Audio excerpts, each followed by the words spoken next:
are these people? Some of us do those callbacks too. Once I hear it, I can't not finish it. It's like Cartman with "Come Sail Away." I'm just immediately like, God damn it! I finish the whole line. Yes, I can do that reference. I many hours of. Sit up and glass of face. Oh, it's so good. Oh, fantastic! Everything about that child and that character is. Mwah. Oh shit! Did I just close out Bandcamp? Oh crap! We are down to the last two pieces. Okay. And one of them's a doozy. So hope you got a sandwich or something, folks. Ooh! Oh boy! About to fuck up the all right. This is one of those. You know, there are a lot of pieces like Communism Taylor's version that when I decided to do that tonight, I looked over it and like haven't read it in a while. And a lot of pieces, I mean, I'm not able to memorize all of each one. So I'll come back and read through a few and be like, damn, I forgot about that line. Oh, yeah, that's cool. Co-opt, I could literally finish it and then go back through and I have lines like that because it's so much. It took a lot of reading through this piece to really feel like I was happy with it more than any other piece, I guess, because of it's so meaty. But thankfully, it was also one of those that felt like half like I was like channeling. Like all of a sudden, it was just like this massive piece just kind of happened in a couple, thankfully, slow days at my job. So yeah, let's hop over to the album The Co-opt for the track The Co-opt. And you can see here that I'm looking at who had supported The Co-opt, the album. And I have country Charlie Mack brought up there. That's Charlie Mack's Bandcamp account. Thank you, Charlie, for always supporting and being a brother. Charlie Mack 12, and of course Lyrical, who I know Jesse has a tremendous affinity for. But yeah, this is over at jessejett.bandcamp.com for the album The Co-opt. I'm going to click on the track itself, and you can actually read the lyrics. You can buy the track. You can stream it for download. Name your price. Hook this man up with something. Take care of him. Support him so he can keep doing this. I mean, he's going to keep doing this anyway, but support him anyway because he earned it and he deserves it. I mean, that's what I feel. Like, I'm going to keep doing this anyway, but damn, I could use some money and it'd be nice. And patreon.com/Indie News Network, that'd be real nice if people went there and signed up and, so it can help us absorb some of these costs. But we do this because we love it, and we do this because we sense the bullshit that's out there. And the only people that are like doing this that are true to, that are getting to the truth are the people who really aren't doing this in it for the money and aren't making careers out of this. I mean, you have a few, but it's so few and far between. Everybody's got to have some other kind of gig or income right now if you're reporting independently because corporate media and anybody paying a salary, they have an agenda they want you to push, and once you start doing that, you're compromised, and that's kind of a problem when it comes to news and reporting. That's why all my shit's free. Same, All right, it's not easy, but that's what we do. All right, here we go. The Co-opt. Going into this piece and trying not to flub a line is like telling yourself you're going to bowl a perfect game, but God damn it, I'm going to do it. Hey, Gregory Walker, did that say 17 minutes or did the shrooms kick in, dude? Quote of the night. I'm gonna copy and paste that over to I love that. Please, to the chat, and that's gonna go everywhere. That might have to be my new header to replace. It literally sounds like he's crying at the end. What the hell am I listening to? That's a gem. Yes, 1709 is correct. You are not. The shrooms have definitely kicked in, but that does say 1709. So. See if I can rush it and beat the 16-minute co-op. No, okay, here we go. That's like you're trying to beat the navigation system. Yeah, right. When you're driving. Is that what we're doing now? Oh shit! All right, we're making good time. All right, you kids, shut up back there. Okay, here we go. Yeah, this is my close to the edge. All right, here we go. The Co-opt. If they can put a face to the movement, They can blacken both its eyes. If they can hold its hand when the photo's planned, they can frame it how they like. If they fashion us an idol, then the limelight floods our sight, and they can pose beside the movement with a cardboard picket line. In a crowd of paper labor dolls with copy-pasted signs, on a safely guarded soundstage of Bezos's design, where the fortunes of 500 CEOs have been divined, there now rise words that curse the movement's limbs for all of time.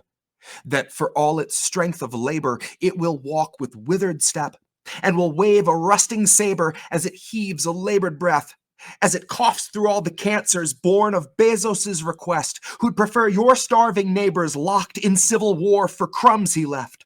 But soon your cache of crumbs will mark your slums for violent theft, from those who act directly on behalf of those with insufficient limb to lift their hoarder's heft. Landlords order mortars sworn to render borders torsos cleft. Now tune that down a quarter step. Ego, soul, and organ death. Any month that ends in embers, rot through every crop has crept. Nothing fit to eat, at least there's lots of JP Morgan reps. I remember when we lived on empty promises through every winter. Now the grapes of wrath are plump, and they are harvested directly out of Martha's vineyard, where the soil's awfully rich and all the fertilizer's even richer. My palette's not chromatically balanced. It's a cavalcade of crimson, and it paints a pulsing picture. It is gritty, and it's ugly. It is viscerally stunning, and it ain't fit for consumption like the water in your cistern. Go and ring your congressman and tell that pig it's his turn. Poverty awaits, and there's a $7 wage for him to sit and watch his mansions full of shit burn.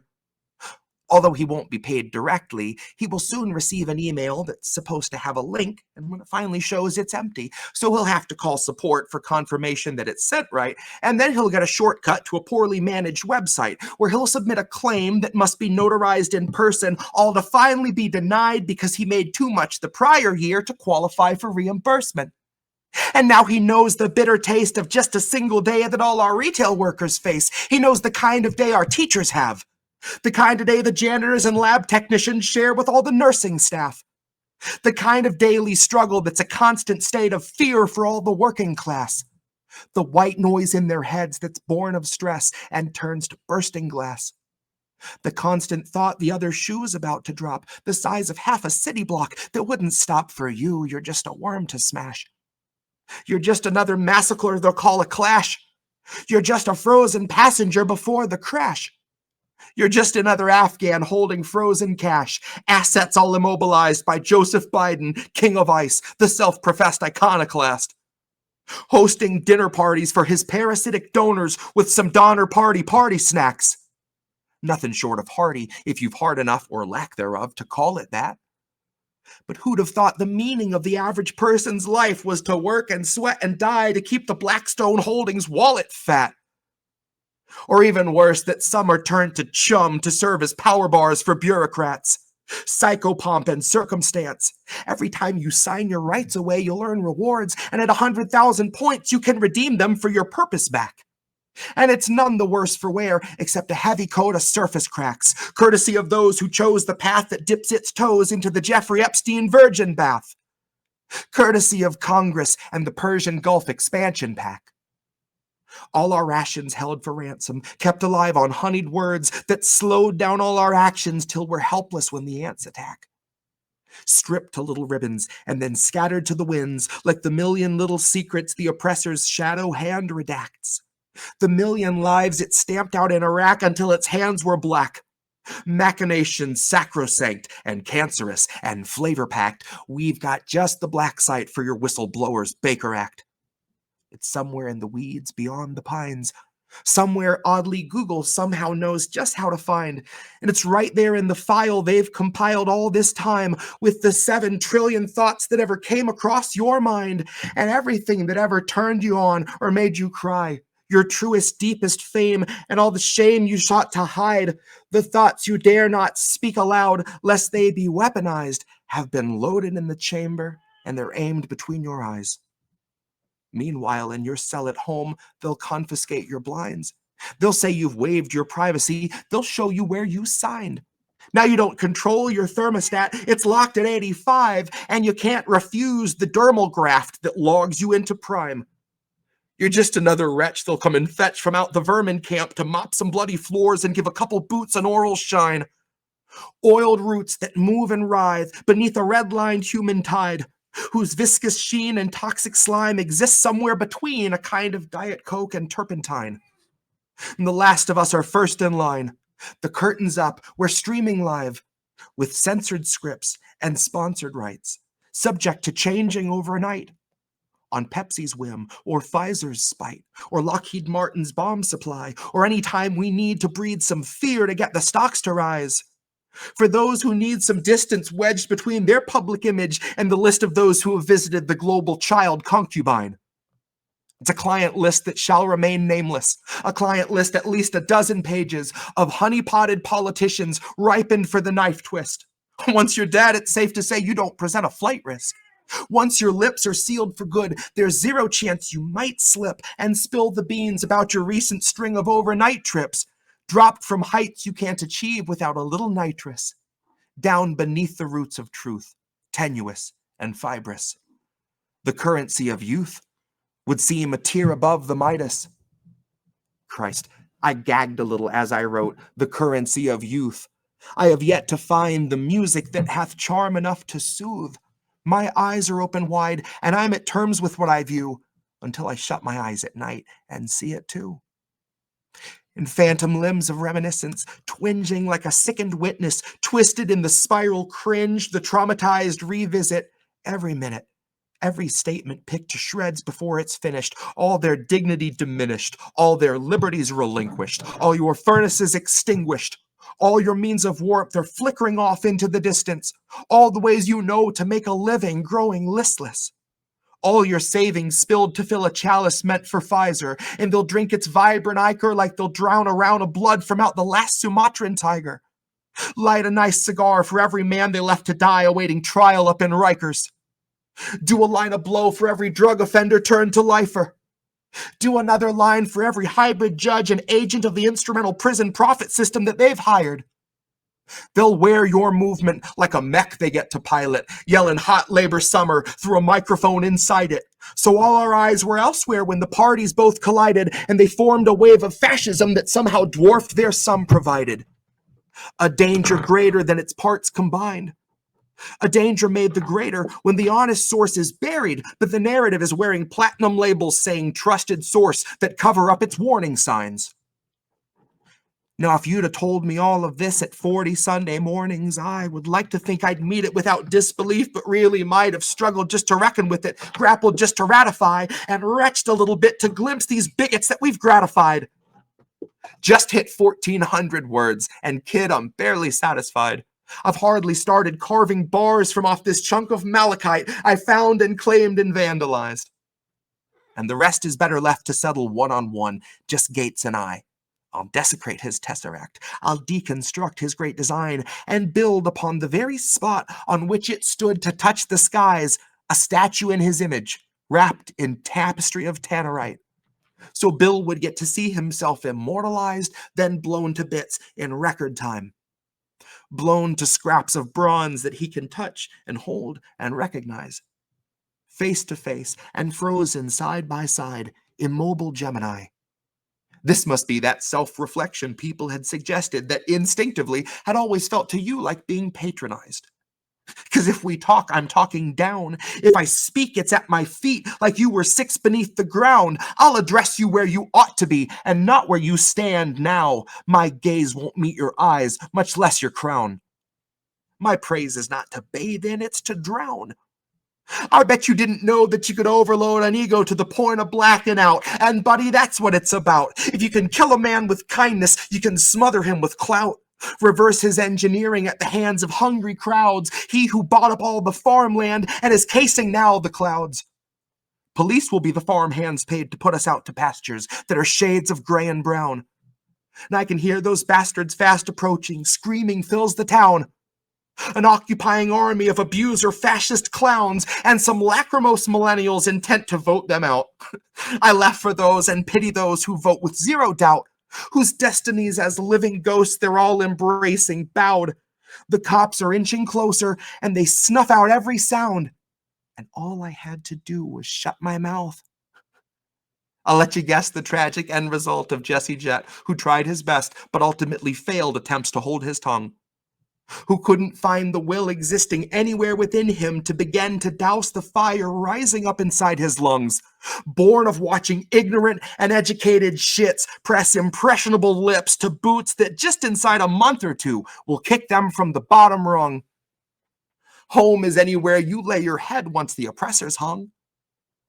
Soon we'll cleanse our memories of the songs that the oppressor sung, and one by one the words will turn to dirt that cannot hurt you, cannot infiltrate your movement, can't impress upon your sons, can't convince your daughters they've no power of their own, no agency beyond the task of keeping up a home. When the last of all the lobbyists is laid beneath the loam, there will be no profit sown in fields of bone.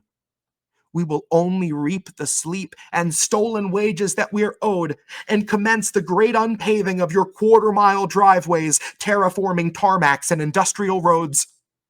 Paranormal contracts dissipate to mist and disappear amidst the gloam. Disconnect the phone. Fist connects to stone. Somewhere in the thicket hums to life the buzz of crickets into one combining drone.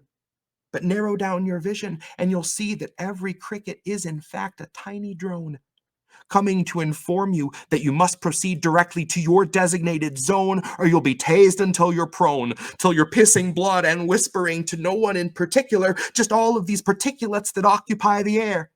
The only occupants you share this giant coffin with, at least you win the arguments, because they're too busy hogging all your oxygen to care. Hell, you're hardly cognizant. There's really nothing there. There's nothing close to conscious in your stare. Your eyes look like you're off in old Oahu, where you don't have any problems, where you haven't given thought to all the aquifers below you full of fuel enough to launch you back to when you eyed Hawaii and Hawaiians told you not to. A little like the Mayans, humankind will leave a lot to deconstruct from what we left behind to represent our legacy. It's less the stoic temples, less the gods resembled, less the carven lion standing watch above a vine-entangled mezzanine.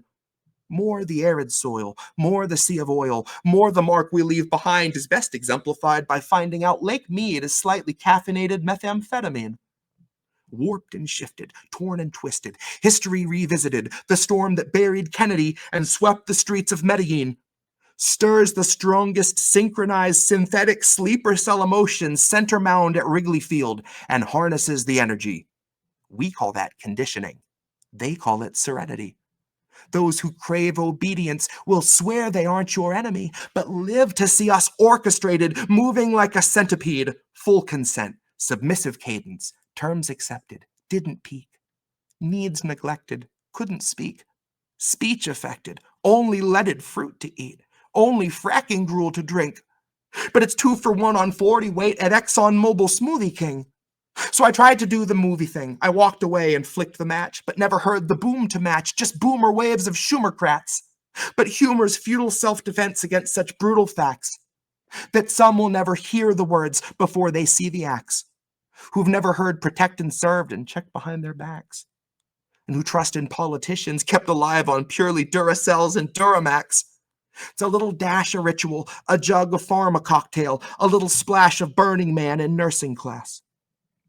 So let this be the call that stirs the hearts of the emerging class, that churns through the recession's dirt to rise reborn in Wall Street's ash. We must shake off the pedagogues and Pentecost the plutocrats, and there is no salvation without doing that. Now, in the name of clarity, the Pentecost that I invoke is just the part with flaming tongues and not the hope of Holy Host. It's mostly for the imagery of all these bloated, greedy folks who break our backs and snake our taxes, treated like a weenie roast.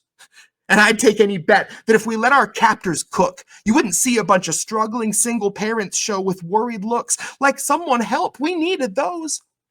If we don't have the plutocrats, then who will raise the interest on our student loans? If we don't have the plutocrats, then who will cut the staff to pay for bonuses for CEOs of senior homes? Without our noble plutocrats, then who would gut the budgets for anything providing education to the public? Who would neuter innovation that could benefit the nation because it wouldn't turn a profit, so it wasn't worth discussing?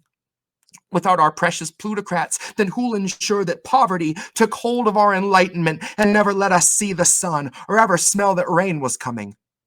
No one's gonna stop. And if they did, they'd say the warmth is nice, or God, the flames are stunning. Because who would miss or pity all those monuments to nothing?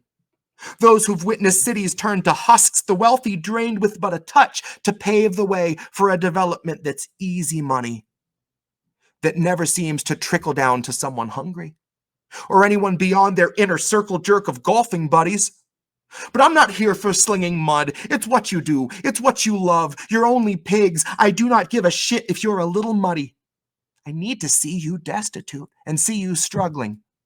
Desperate just to feed yourself a scrap of something. Desperate to the point you take a bite of crow and know a taste that's truly humbling. We only can begin to tear the old foundation down once we confess that, yes, it's crumbling. And we all know it's crumbling. We can see collapse as plain as day on every corner, neath a veil of thin decorum, like a blueprint overlaid made by the Economic Forum. The plans they've drawn and quartered, the graves they're counting early, and the million more back-ordered. I would rather take a stand than live and die by their accordance. I would rather see the forest once than corpses formed of brick and mortar. And if the band you're in starts playing censored tunes, then I'll see you on the dark side of the border. And that's the co-opt. Shout out to Roger Waters at the end there. I'll see you on the dark side of the border. Mm-hmm. They're still coming after him. You know. Woo! Woo! The co-opt, everyone. We made it. That's always real touch and go there. Bro, you nailed my it. glands feel dry. There was one word you missed a word. There was one word you massacre, goofed. And then I changed one word. Fear. I turned to fame for some reason. Yes, my brain was like, "That's the word. Say that word." I was like, "Fame." That's the one that I caught was the fear to fame. Yeah. And yes, you left one word out somewhere, but bro, how many words is that again? Have we counted that? Is it like 16? It's like 4,200 words or something like that. Out. Hang on, let's find out real quick. The co-opt. Yeah, if I look it up in my Google Drive, I think I have it too, because you sent me the document. It'll tell me what the word count is. Control Shift C. Oh, you're on your phone. You can't see it. Where is the co-opt? Good damn. There we go. Okay. Let me select all of this. All right. Any guesses, folks? Not you. Cat. I swear to God. Okay. When you said you were at 1,400 words and you were just getting started. Yeah, it's 2,800. 2,814 is the final count. Mm-hmm. Nice. That was one of those, like, sometimes I have to choose, okay, like this piece is getting a little long. I'm at the 5.5 minute mark. I should wrap it up. But there are also times where I'm kind of in the zone and I feel like I'm choosing to cut off because I don't want a piece to be like 8 minutes, 9 minutes. And one day I was like, you know what? I'm going to just see, I'm going to start writing and then stop once I fucking can't go anymore. And I really, when I get to that line, I wanted to see, I came up with a, like, just hit however many words, and I wanted to see where I was at right then. And it worked out that the 1,400 is the 1,400th word in the piece. 1,400 is, exactly halfway. It's like, yeah.